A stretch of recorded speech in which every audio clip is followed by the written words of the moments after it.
Amen. The grace of our Lord Jesus Christ, the love of God, and the fellowship of the Holy Spirit be with each one of you. And with your spirit. My dear sisters and brothers, you have your personal intentions and prayers. You come to this Eucharist to offer yourself to the Lord and all that you're going through. The Lord is very kind and gracious to us. And so at this moment, let us recall our sins against the others and in that sense against God. Let us say from our heart, I confess to Almighty God and to you, my brothers and sisters, that I have greatly sinned in my thoughts and in my words, in what I have done and in what I have failed to do, through my fault, through my most grievous fault. Therefore I ask Blessed Mary, the Virgin, all the angels and saints, and you, my brothers and sisters, to pray for me to the Lord our God. May Almighty God, our loving Father, have mercy on us as children, forgive us our sins, and bring us to everlasting life. Amen. Let us pray on the feast of Saints Cornelius, Pope, and Cyprian, Bishop Martyr.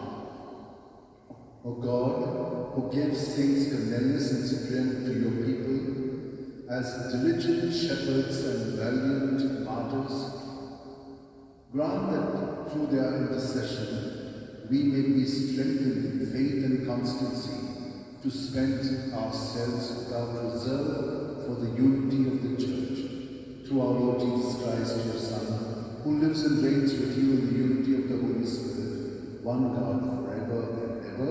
Amen. Now let us listen to the word of God attentively.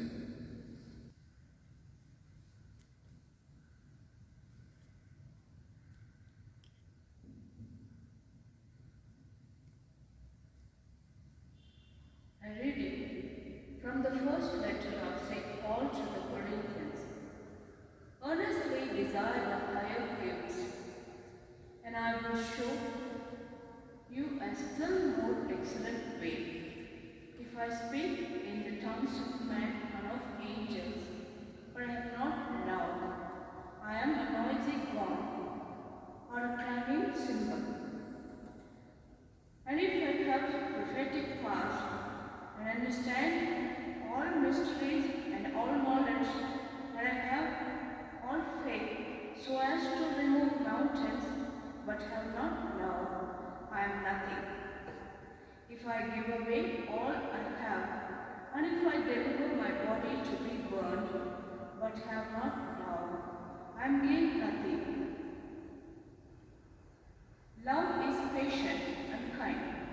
Love is not jealous or boastful. It is not arrogant or rude. Love does not insist on its own way. It is not irritable or resentful.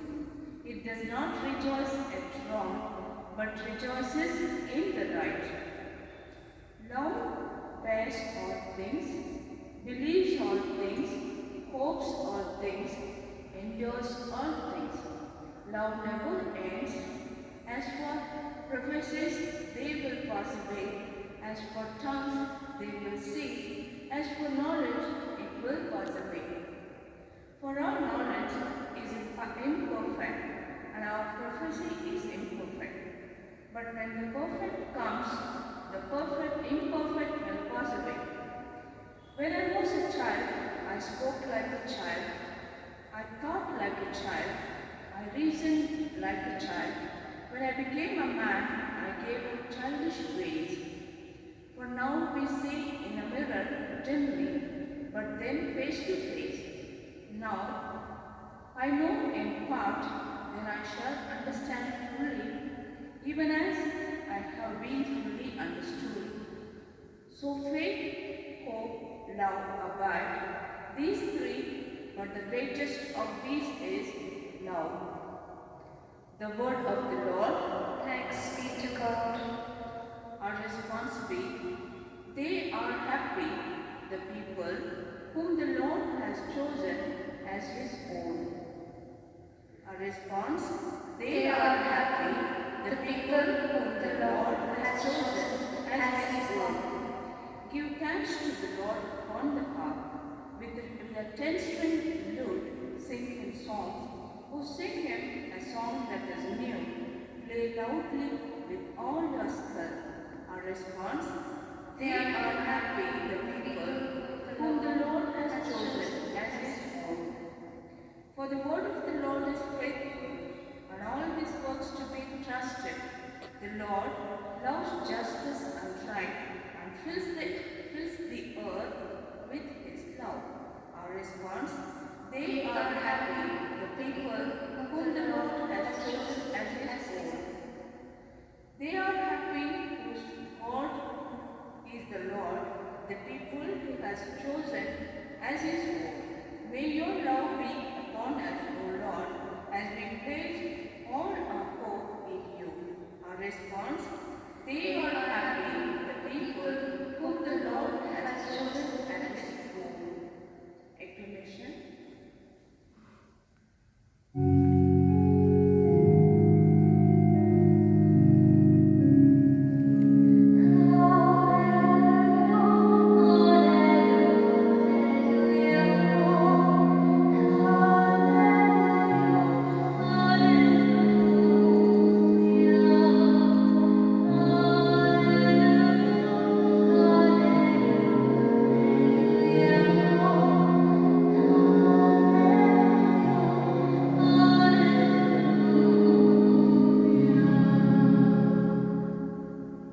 Man shall not live by bread alone, but by every word that proceeds from the mouth of God.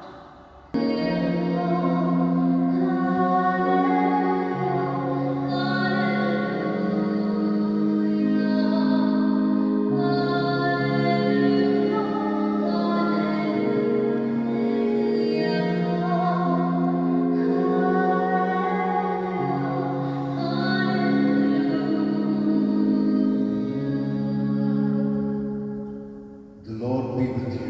And with your spirit. A reading from the Holy Gospel according to St. Luke.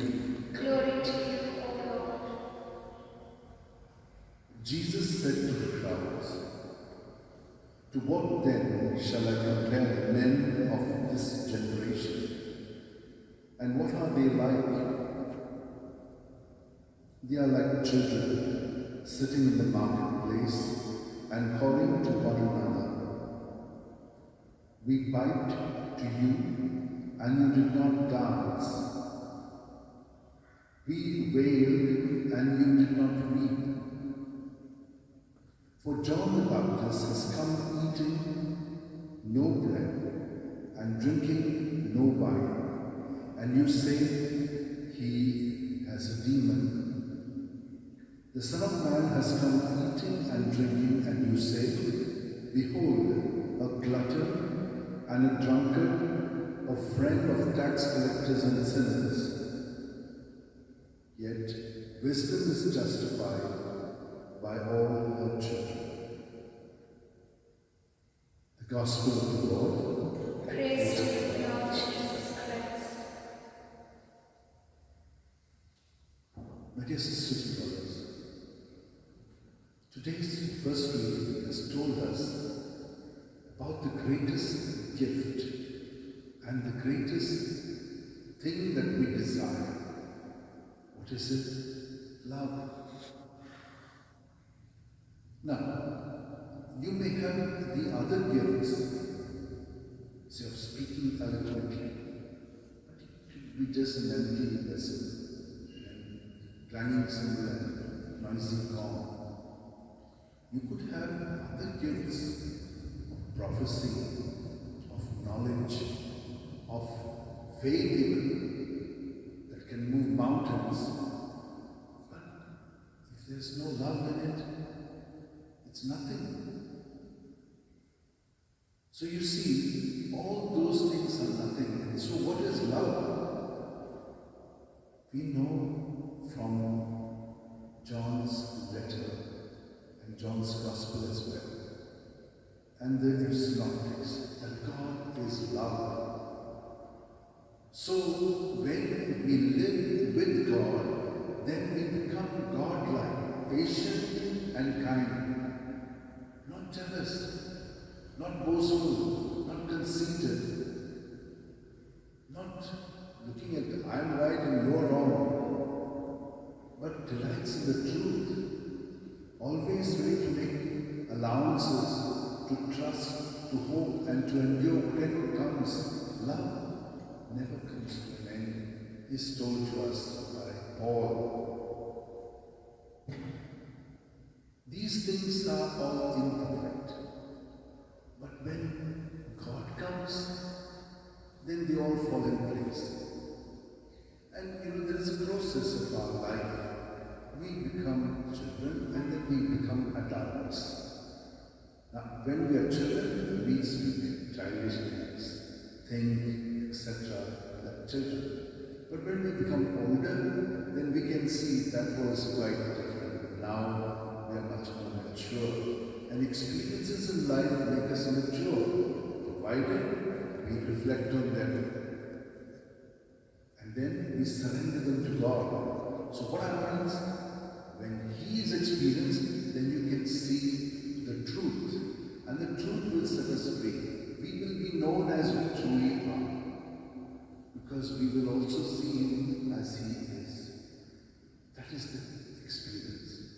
So faith, hope, and love, they all assist us. These are the higher gifts, surely. But the highest is to be God-like. And God gives us Himself so that we can be with that. Like Him, in our thoughts, words, and deeds. Now the second reading is telling us John the Baptist and Jesus, they are not to be compared. John the Baptist came to show Jesus the light of the world. How did he show? He was an ascetic. Food, drinking, he gave up so that he could be with God. Now Jesus comes as God, relishing everything, and they do not accept him.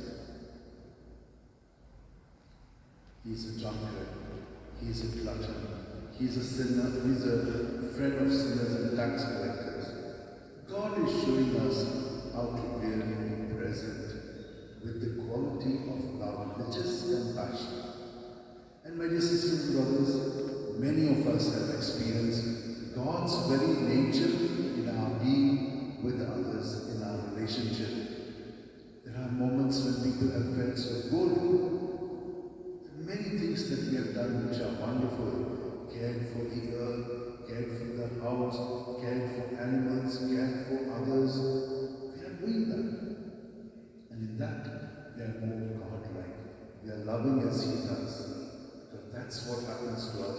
And what is the experience? There is joy. There is peace. There is more enthusiasm to do these things. Even when people are against us. They are sinners, then we have to show them compassion. It becomes difficult, but not impossible, because when God is with us and we are with God, then these things are possible.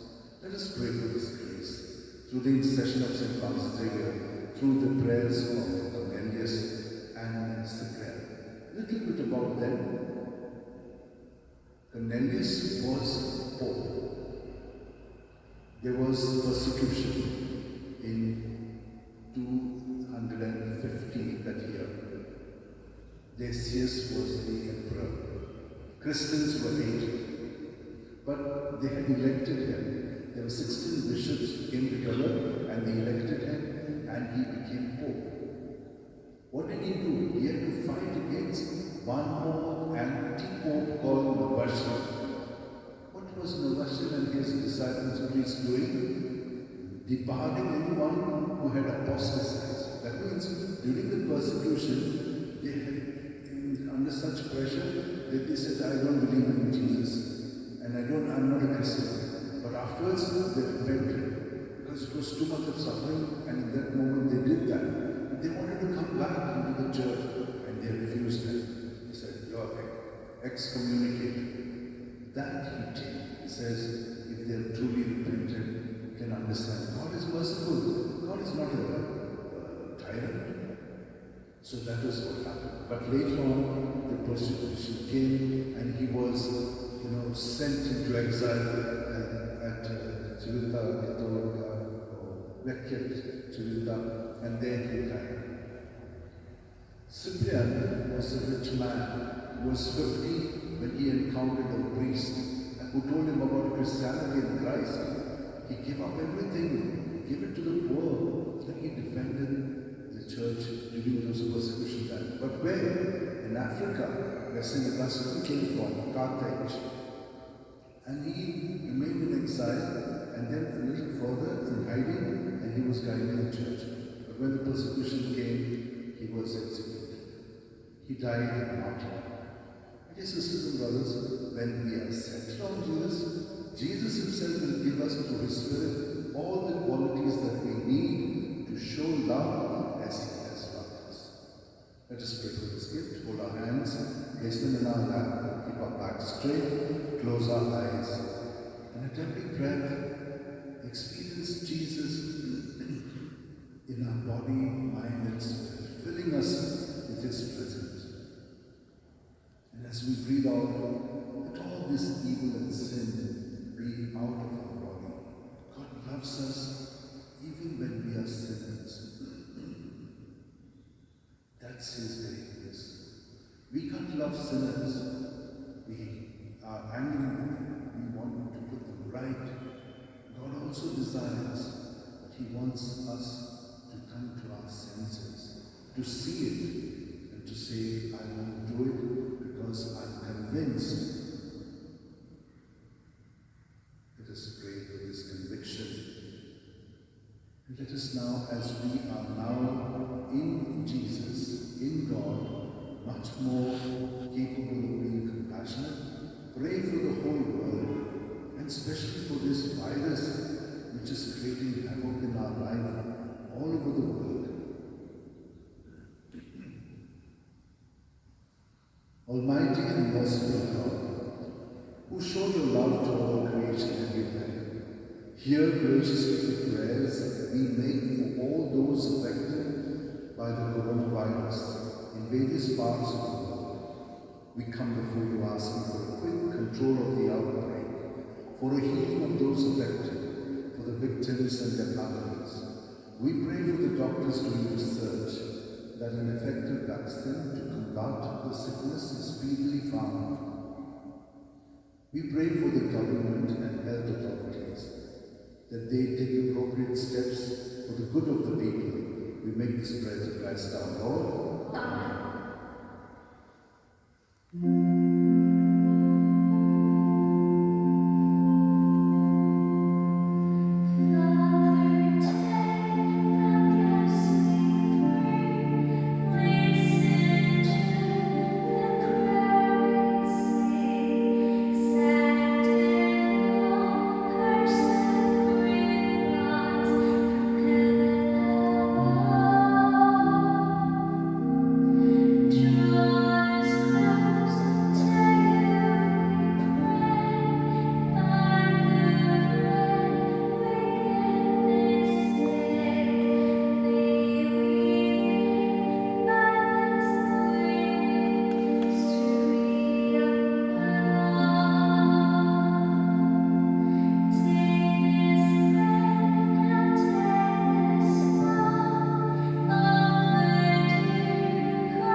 This our sacrifice and offering of ourselves and our prayers may be acceptable to God our loving Father. May the Lord accept the sacrifice at your hands for the praise and glory of his name, forever and ever, always in the church. Receive, we pray, O Lord, the offerings of your people in honor of the passion of the holy martyrs, Saints Cornelius and Cyprian, and may the gifts that gave them courage under persecution make us too steadfast in all trials.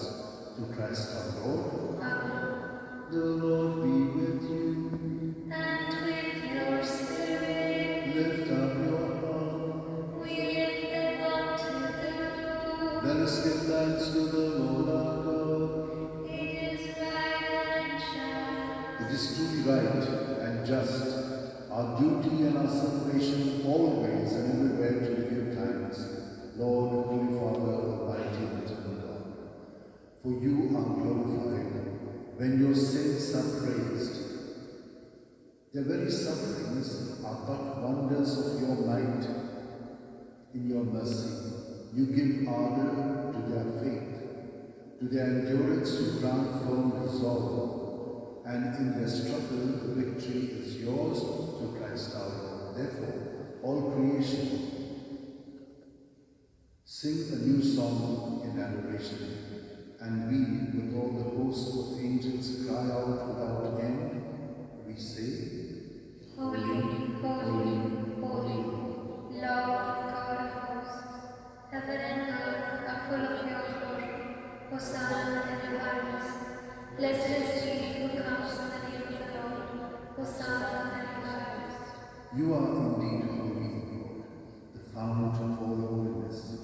Make holy, therefore, these gifts, we pray, by sending down your Spirit upon them like the dewfall, so that they may become for us the body and blood of your Son, our Lord Jesus Christ. At the time he was betrayed and entered willingly into his passion, he took bread and giving thanks, broke it and gave it to his disciples, saying, "Take this, all of you, and eat of it, for this is my body, which will be given up for you."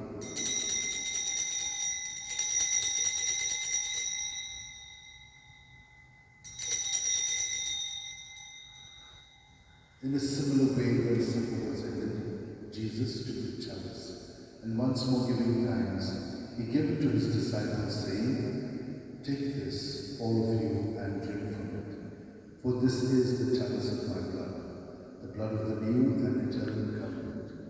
It will be shed for you and for all, so that sins may be forgiven. Do this in memory of me."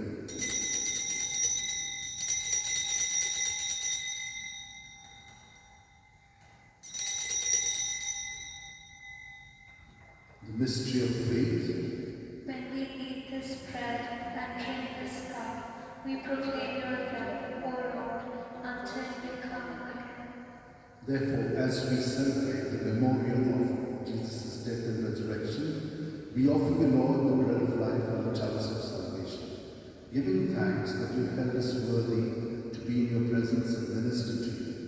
Humbly we pray that partaking of the body and blood of Christ, we may be gathered into one by the Holy Spirit. Remember, Lord, your church spread throughout the world, and bring her to the fullness of charity, together with Francis our Pope and Philip our Bishop and all the clergy. Remember also our brothers and sisters who have fallen asleep in the hope of their resurrection, and all who have died in your mercy, welcome them to the light of your face. Have mercy on us all, we pray, that with the Blessed Virgin Mary, Mother of God, with Saint Joseph, her spouse, with the blessed apostles and all the saints who have pleased you throughout the ages, we may merit to be co-heirs to eternal life, and may praise and glorify you through your Son, Jesus Christ. For through him, with him, and in him, O God, Almighty Father, in the unity of the Holy Spirit, all glory and honor is yours forever and ever. Amen.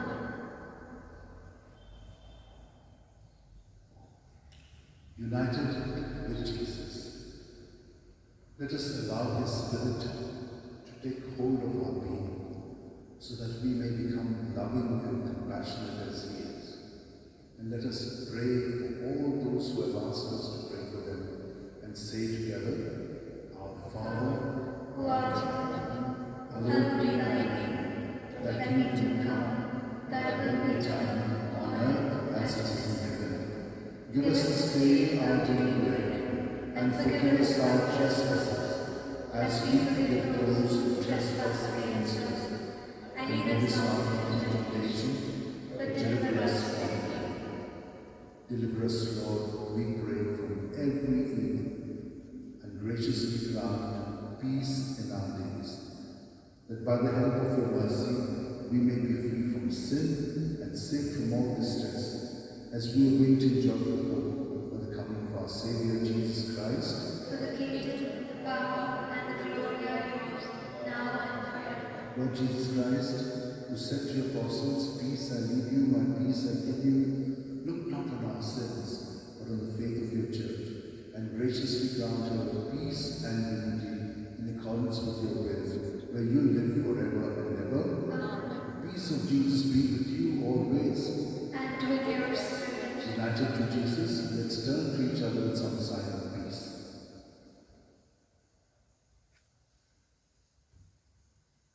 Lamb of God, you take away the sins of the world, have mercy on us.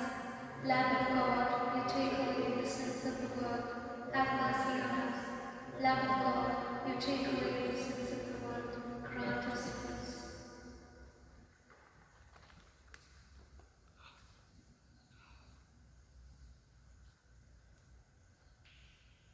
This is Jesus, the Lamb of God, who takes away the sins of the world. Happy are we who are called to receive him. Lord, I am not worthy that you should enter my life, but only say the word, and my soul shall be healed. Body and blood of Christ, bring us all to everlasting life. Let us now receive Jesus in our hearts through this prayer that we will make to him. My Jesus, I believe that you are present in the most holy sacrament. I love you above all things, and I desire to receive you into my soul. Since I cannot at this moment receive you sacramentally, come at least spiritually into my heart. I embrace you as if you were already there, and unite myself wholly to you. Never permit me to be separated from you. Amen.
Take, O Lord, and receive all my liberty, my memory, my understanding, and my entire will, all that I have and possess. You have given all to me. To you, O Lord, I have returned it. All is yours. Dispose of it wholly according to your will. Only give me to love in your grace, for that is sufficient for me. Amen. Let us pray. Through these mysteries which we have received, we humbly beseech you, O Lord, that by the example of the martyrs Saints Cornelius and Cyprian, we may be strengthened with the fortitude of your Spirit to bear witness to the truth of the gospel. Christ our Lord. Amen. Sisters and brothers, I wish you a happy feast of Saints Cornelius and Cyprian.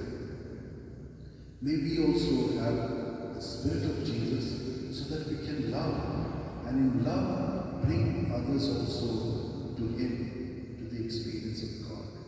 When others are not loving, that's the challenge we have. And it is in those moments that our prayer has to set in so that Jesus can live love and love to us. We pray for this grace for all of us. is with you. and with your spirit. And may Almighty God bless us, Father, Son, and Holy Spirit. Amen. The Mass is ended. Let us know the joy and peace of Christ. Thanks be to God. O devoted servant of God, St. Francis Xavier, your heart was burning with love for Jesus. Impelled by this love, you went from country to country and spread yourself unto death, proclaiming the name of Jesus and the good news of salvation.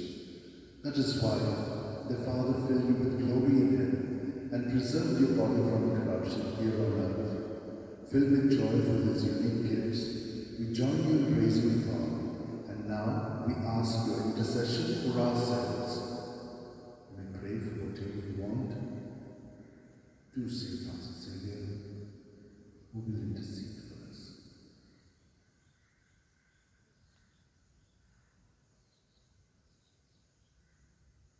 We ask you to obtain for us the fulfillment of these desires if they are pleasing to the Father, and for everything, together with you, we praise the Father through Jesus in the Spirit,